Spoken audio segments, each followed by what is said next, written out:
Hello, this is Amelia from Thesis Video Tutorials with another video in the WordPress Beginner Basics series. And in this video, we're going to go through the discussions section of our settings tab. Now, to navigate through to our discussion settings, we just hover over the settings tab and we click on the discussion link in the flyout menu. So there's quite a few settings here, so don't feel too overwhelmed. I'll go through them one by one and it'll just make a bit more sense for you. So this is where you can set how people comment on your site and how you interact with people, okay? So we've got the default article settings, and the first one here is to attempt to notify any blogs linked to from the article. So if you add a link to another website, say if you link to say for a copy blogger article or something, it'll notify them that we have linked to an article of theirs or somewhere on their site. Allow link notifications from other blogs, pingbacks or trackbacks, and all these two are is just the way that blogs or websites talk to each other. So the same as this first one where we would send a notification to a blog to let them know we've linked to them. This is the reverse. So if a blog links to us, we will receive a notification to advise that we've been linked to. And we've got this box here to allow people to post comments on new articles. So it's pretty much just allowing people to either comment or not comment, but you can also override these settings in posts and pages when you're creating them. Now we've got the other comment settings. The comment author must fill out their name and email, so you can make that a requirement. They must be registered and logged in to comment, so that means that they need to be a registered user to be able to write a comment on the site. The users must automatically close comments on articles older than, and you can set the amount of days. It'll close the comments for people they won't be able to comment any further. Enable threaded or nested comments 5 levels deep. Now what does this mean? So when we go to a post, I'll show you this for an example. So I've got this particular post here and I've put a comment on it. Now someone can click the reply, and when they reply to it, it will nest just here inside. So you see that it's just a little bit indented in there. Now someone can actually reply to that one as well, and their comment will be nested there, and it keeps going until you've reached that level, which is 5. Okay, so once we've got down to 5 levels, it's not going to be able to indent any further.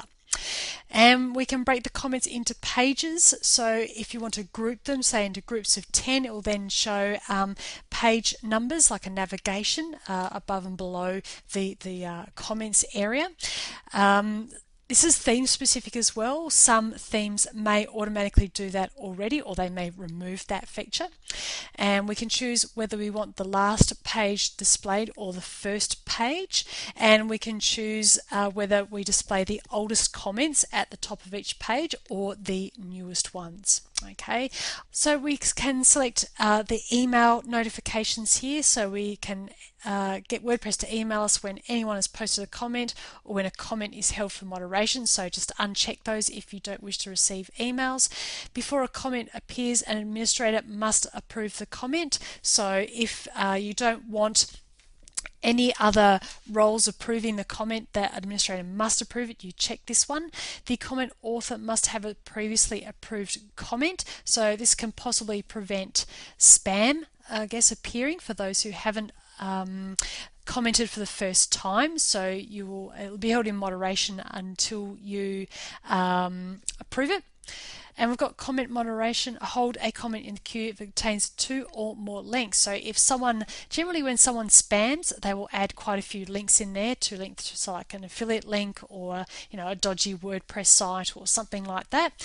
So if it contains 2 or more, it'll be held in for moderation straight away. So you can change that if you wish. You can also change, or you can add what kind of words or phrases or an IP address that it will put it into the moderation queue when it matches any of that. Okay, we've then got the comment blacklist, so you can match particular words, phrases, IP addresses, usernames, emails, etc., and it'll automatically mark their comment or the comment provided as spam. So I'll put it in the spam folder.